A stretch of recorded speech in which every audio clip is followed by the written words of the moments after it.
18वीं संगति के अवसर पर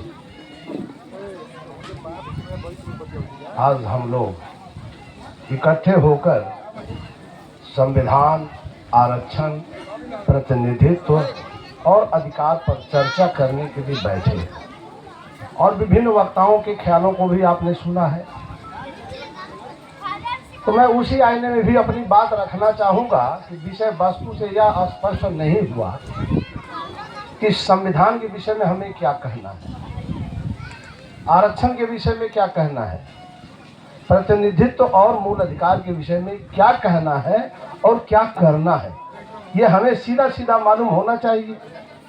तो संविधान 2 वर्ष 11 महीने 18 दिन के कड़ी मेहनत के बाद संविधान सभा द्वारा 63 लाख रुपए लगा के बनाया गया है। तो इसका मतलब इसके पहले भी जो विधान चल रहा था भारत में, उस विधान को समझने की पहले जरूरत है, क्योंकि किसी भी विषय वस्तु का ठीक ठीक ज्ञान हमें तभी प्राप्त हो सकता है जब हम उससे जुड़ी हुई प्राचीन रीति रिवाज, परंपराएं, धर्म, इतिहास और राजनीति, अर्थ और समाज को व्यवस्थित समझ लें। तो सवाल उठता है कि लगभग 2600 साल पहले महामना बुद्ध भारत भूमि पर अवतरित हुए, पैदा हुए और उन्होंने दुनिया का दुख दूर करने के लिए अपनी औरत को छोड़ा, दौलत को छोड़ा, हुकूमत को छोड़ा और बाल बच्चों तक को छोड़ दिया। किसके लिए? सारी दुनिया में दुख है और उसके कारण को उन्होंने समझने की कोशिश की। और जब कारण समझ में आया गया तो भाई निवारण भी होना चाहिए, तो रास्ता भी। इन्हीं बिंदुओं को लेकर के उन्होंने लगभग 5-6 वर्षों तक घोर चिंतन मनन किया और इसी बिहार की धरती पर बोध गया में उनको ज्ञान हुआ। यानी अलार कलाम के सूत्र यानी तर्क के द्वारा प्रमाण हासिल उन्होंने किया और उसे निर्वाण को प्राप्त हो गए। अभी साथी जब हम आए तो बुद्ध वंदना करा रहे थे, नमो तस्य भगवतो अरहतो सम्मा संबुद्धस्य। लेकिन उसकी और पृष्ठभूमि में आप जाएंगे तो पहली ही लाइन में है कि इति सो भगवाय अरहं सम्मा संबुद्धो विद्या चरण संपन्नो सुक्तो लोक विदु अनुतरो पुरुष धम्म सारथी सत्ता देव मनुष्यानं बुद्धो भगवान। ये हम पढ़ लेते हैं लेकिन इनके अर्थों को समझने की जरूरत भी नहीं, जहमत नहीं उठाते। भगवान बुद्ध ने स्वयं से प्रश्न किया है कि तिपिसो भगवा, भगवान कौन है?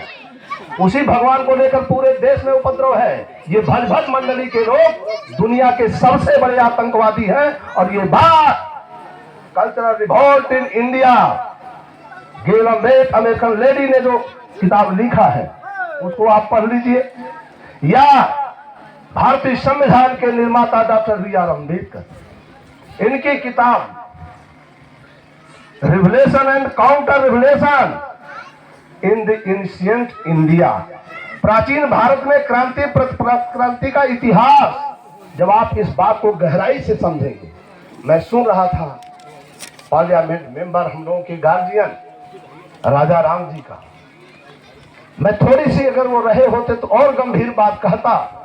उन्होंने बुद्ध और कार्ल मार्क्स ऐसे विषय को भ्रमित होने के बाद कहा कि नहीं, बुद्ध या कार्ल मार्क्स। तो इस किताब को न पता कितनी बार सन 84 के आसपास ही पढ़ के मैंने रख दिया। तो उस किताब में क्या है, इस बात को समझने के लिए डॉक्टर B.R. अम्बेडकर की पृष्ठभूमि को समझिए, तब फिर हम चलते हैं पीछे बैठ, क्योंकि आगे पीछे करके थोड़ा समझाना जरूरी है। बुद्ध और कार्ल मार्क्स नहीं, बल्कि बुद्ध अथवा कार्ल मार्क्स ये लिखा हुआ है। यानी भारत के लोगों के लिए भगवान बुद्ध का रास्ता बेहतर है या महामना मार्क्स का है। दोनों का स्पष्ट विवेचन है कि भारत के लोगों में जो सबसे ज्यादा वर्ण भेद के शिकार हैं, वर्ण व्यवस्था में जो ब्राह्मण, क्षत्रिय, वैश्य और शूद्र, जिनकी संख्या 100 में 90 शोषित इनकलाब के लेनिन शहीद आजम बाबू जगदेव प्रसाद ने निर्धारित किया।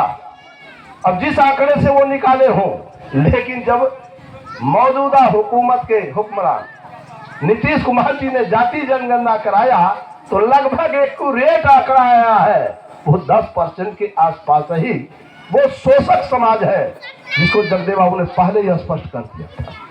तो अब सवाल है कि शोषण करने वालों की वजह से, अभी हमारे साथी बता रहे थे संविधान में महिलाओं को हिंदू कोड बिल में 18 अधिकार प्राप्त है।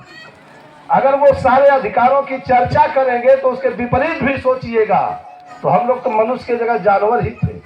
बिल्कुल। माताओं को कब वो ले जाएंगे उठाकर, बहनों को वही जाने, कब सती बना देंगे वही जाने, सब भगवान की कृपा से होता है, ऐसा वो भाषण देते हैं। इतने बड़े निर्लज्ज, दुनिया के सबसे बड़े आतंकवादी। अभी ये सब बेशरम कुंभ के मेले में 4-5 हजार लोग मर गए, बताते हैं 30 लोग मरे। उस पर से भी सबसे बड़ा निर्लज्ज एक बागेश्वर बाबा है, इतना बड़ा निर्लज्ज है कि वो कहता है कि सब मोक्ष को प्राप्त हो गए, तो उसे ही सारे लोग पकड़ के जल्दी से गंगा में डुबा दिया जाए ताकि वही मोक्ष को प्राप्त हो जाए, समाधान। इतना बड़ा निर्लज्ज है। तो अब मैं आता हूँ सीधे विषय वस्तु पर कि भगवान कौन, तो उसने तो स्पष्ट नहीं है, लेकिन उसकी व्याख्या की गहराई में जब डूबेंगे तो उसमें लिखा कि राग और द्वेष ये दो ही चीजें हैं, और ये दोनों से यदि कोई व्यक्ति मुक्त हो जाए तो सचमुच में भगवान हो जाता है। अब दो से मुक्त होने वाला व्यक्ति को क्या कहते हैं? अरहत, जिन्होंने अपने शत्रुओं को मार डाला है। अरि माने शत्रु, हंत माने मार डालना। शत्रुओं को मार डालने वाला व्यक्ति क्या है? भगवान है। अभी हमें अंदर के शत्रु को मारना है। जो शोषक वर्ग है उसके अंदर का शत्रु है, बाहर